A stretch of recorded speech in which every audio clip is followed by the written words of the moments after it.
Jo dins del projecte de Context Obert estic treballant a partir de les converses i de les indagacions que va fent el Kim Packard, i aleshores jo el que faig és traslladar tota aquesta informació al format d'una relatoria gràfica, que al final és una forma de distribuir la informació de manera visual fent servir recursos del còmic, del dibuix.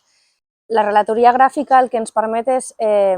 trobar una manera més visual d'accedir a les relacions que hi ha entre els conceptes. I quan estan parlant d'un determinat context o una determinada situació, molt fàcilment es pugui fer la relació amb altres conceptes o idees o propostes que tenen relació amb aquesta primera cosa.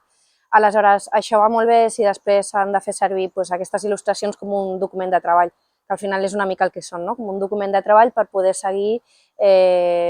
reflexionant i per poder seguir generant un cos d'investigació a partir d'aquesta cosa dialògica, dels diàlegs, d'anar parlant i d'anar quallant-lo en idees concretes.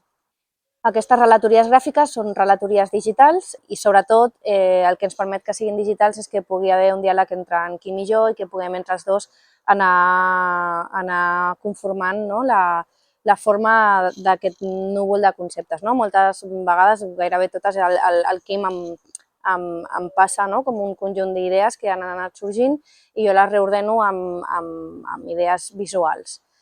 Aleshores, són dibuixos molt sintètics i molt senzills com per donar idea de conceptes, de les persones, del lloc on s'està fent aquesta conversa i que sobretot serveixen com un document de treball.